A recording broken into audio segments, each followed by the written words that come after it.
Nous rencontrons plusieurs personnes dans le parcours de notre vie.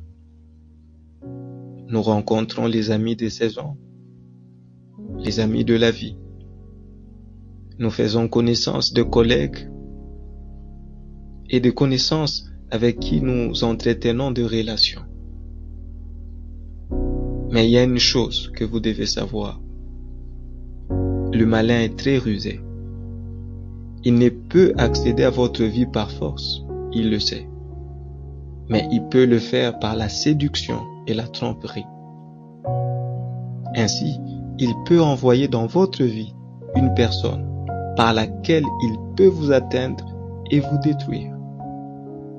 Car il sait qu'il a plus de chances de vous influencer par une personne qui vous est proche. Facilement, vous êtes réceptif à votre entourage et il peut l'utiliser pour vous posséder. Alors, vous devez être alerté qu'il y a deux personnes qui sont dans votre vie pour accomplir l'agenda du diable. Et il y a 4 types de personnes qui sont indicatrices de la présence du diable dans votre vie. La première catégorie concerne celles qui vous encouragent à pécher. Attention, avec la personne qui vous encourage à faire le mal. Cette catégorie concerne un type de personne qui vous exhorte à aller dans des endroits que vous n'êtes pas censé y aller. C'est un type de personne qui vous encourage à compromettre votre foi au nom de certaines raisons valables. C'est une catégorie de personnes qui usent de paroles du genre « prendre un petit verre d'alcool n'a rien de mal ». Il n'y a pas de mal à écouter une musique profane ou il n'y a pas de mal à danser sur une mélodie séculaire. Oh, laissez-moi vous dire, l'apôtre Paul nous avertit dans sa première épître aux Corinthiens, au chapitre 15 du verset 33. Ne soyez pas séduits, le mauvaise compagnie corrompt les bonnes mœurs. Comment les mauvaises compagnies corrompent les bonnes mœurs? En influençant vos pensées et qui vont à leur tour affecter votre agir.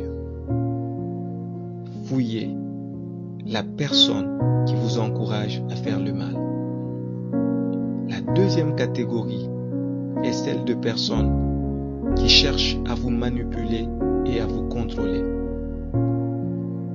Réfléchissez avec moi, si vous le pouvez. Dieu est tout-puissant et infini. Dans toute sa sagesse et sa puissance, il n'essaye pas de vous contrôler. Il ne vous force pas à faire sa volonté. Le Saint-Esprit utilise la conviction dans votre cœur pour vous amener à accomplir la parole de Dieu dans votre vie. Sachez-le, la conviction et la manipulation sont 2 choses différentes. Si dans votre vie, il y a une personne qui cherche à vous manipuler et à vous contrôler, sans doute, il vient du malin. Car Dieu veut que vous exerciez votre libre arbitre. À chaque fois qu'une personne veut vous imposer sa façon de voir et sa volonté, c'est le signe qu'il est utilisé par le diable.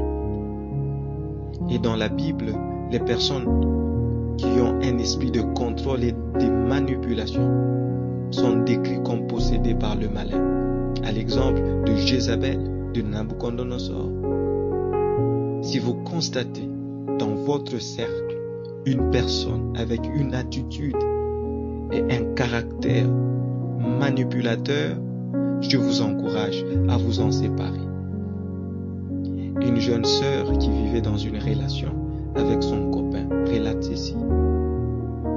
Mon copain m'a demandé de coucher avec lui afin qu'il vienne prédoter.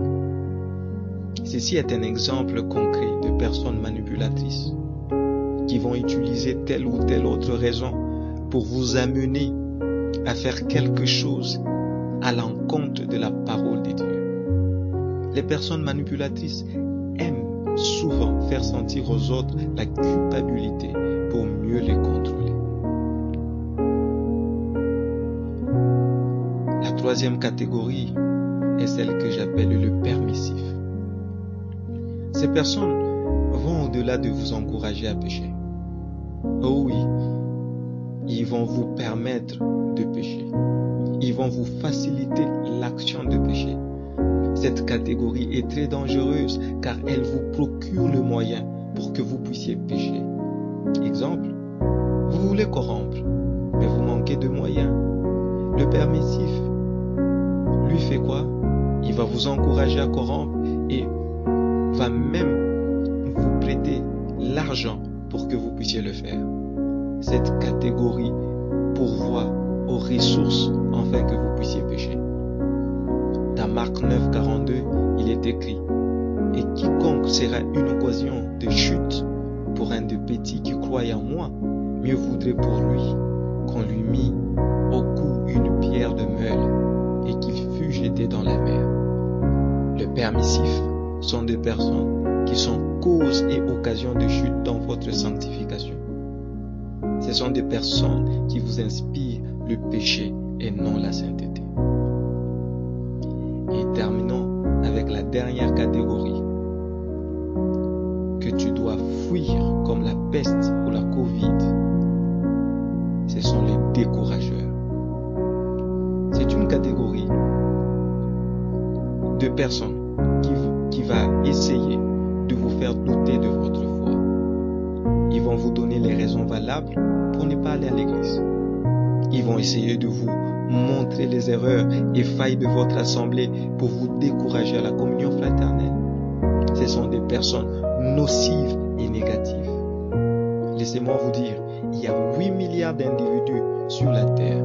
Juste un petit pourcentage fera partie de votre cercle d'entourage.